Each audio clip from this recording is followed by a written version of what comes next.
Hey, wanted to talk a little bit about how to distinguish the higher self from the lower self, quite simply. And these are terms, A lot of people don't like the term higher self, as it implies something greater than self itself, which is just self. But what the higher self means in and of itself, it's the source of spirit. It's the source of guidance itself. Source of primal intuition.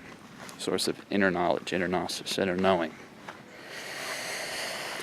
And the way we distinguish that from thoughts, from beliefs, from past experiences, is that we have to learn to engage things differently. Because for the rest of this life, at least, we're going to have a mind, and it's going to be thinking things. But we can come to a place where we're able to set the mind aside, set down thoughts, set down beliefs, and just perceive at a deeper level what's there, what was there before you're thinking about it, before you turned it into something it wasn't. What's really there? And how do we go deeper into that? Well, one, you have to be coming from a place that isn't distracted by the mind. And through doing that, obviously things like meditation would help. But it's not a means to an end. That is to say, in order to have the higher self fully embodied, you don't have to meditate. You really don't. But it can be a catalyst to become a reminder of the awareness there, of the potential there. So you have to look at life before you think about it. You have to learn to feel. You have to learn to perceive the energy. Perceive the energy in everything. Plants, people, things, conversation, communication. And it's a matter of going deeper into that. It's a matter of engaging at a deeper level. Because once the higher self is fully embodied, that guidance is there. It's just instantaneous. And we have to look at anything and everything that lowers the awareness. Could be food, could be distractions, could be too much television, too much music, could be the people you know. It could be constant, meaningless, trivial, superficial conversation. So, with all the electronic gadgets and trinkets and whatnot today, it's good to take time away from it all. Like what I'm doing now. I am out here in a park, by myself, in the woods. No one, nothing. Just me. Just sort of walking. Perceiving what comes. Perceiving what comes up. And doing my best to translate that and bring it up for others so that they can see it, so that they can perceive it. Because I think it all benefits. I think it all helps. And the mind is a tricky thing. It really is. Because so much of life we've been inculcated with how to think, with how to rationalize, how to do things. And so much of life is based on the energetics of past experiences we physically carry with us. But these experiences themselves can be transformed. That is to say, we can take the weight of those experiences and take the lessons from those experiences, change how we see it. Everything has a purpose. It really does.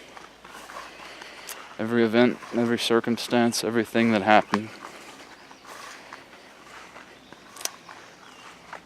And in finding the meaning, and in finding the choices we have, quite simply, through knowing the choices, we can make better ones. Because, to me, everything is energy. Many of us throughout this life carry a lot with us. That is to say, experiences, things that happen we aren't so happy about, relationships, bad stuff, good stuff, everything in between. And sometimes it's quite necessary to transform how we see things, to change how we see things. Because an old, stagnant outlook does no one any good.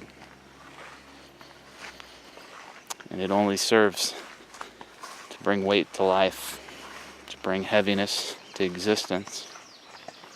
And I'm here to say, it doesn't have to be heavy. It doesn't have to get toxic. We don't have to carry the weight of others. We don't have to carry the weight of the world. We can learn to choose our engagements with life. We can take the lessons from life, but at the same time, the lessons of life don't have to be hardened. They don't have to become personal. And we don't have to do it alone.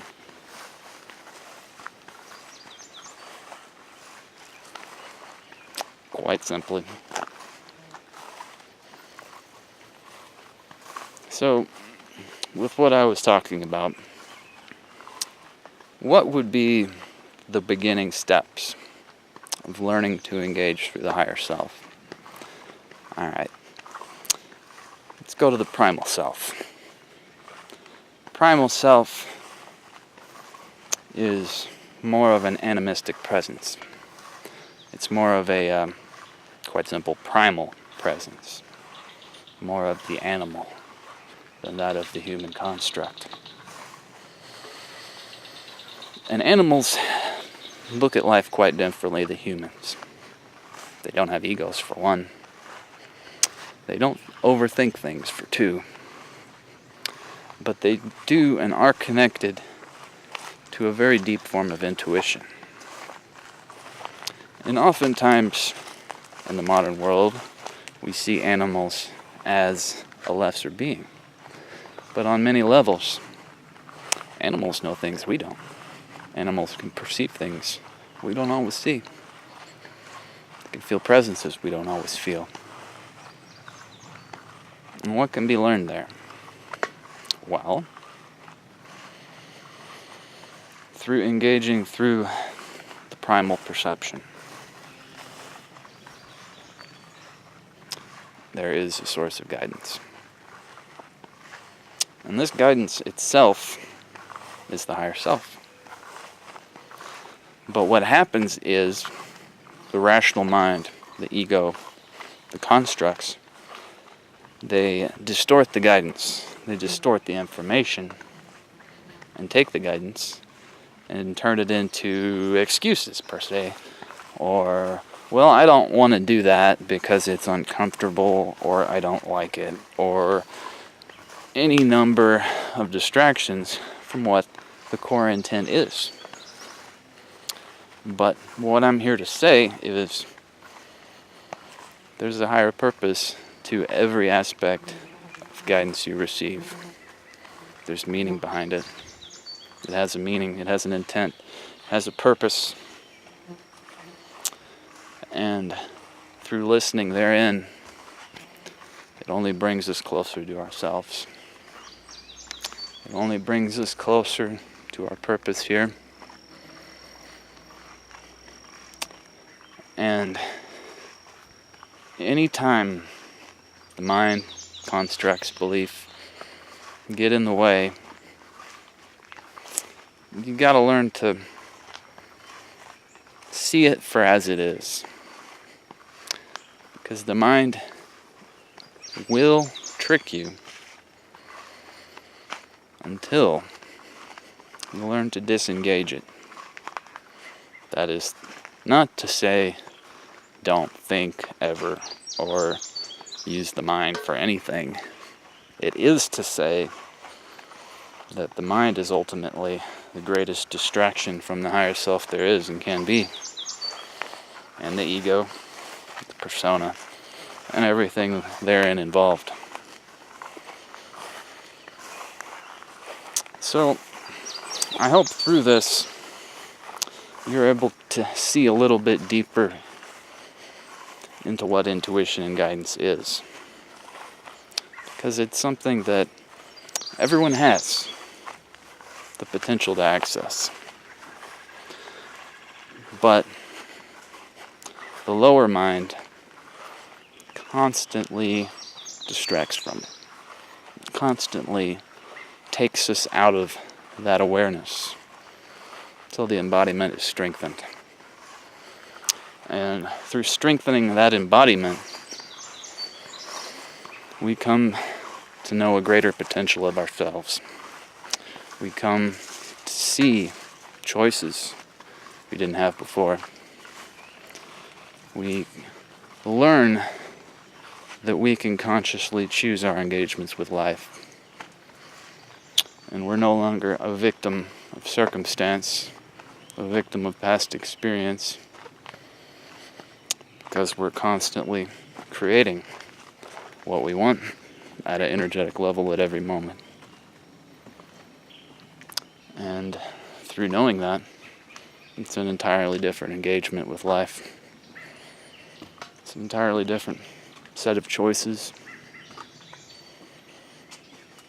So, thank you for your time once again.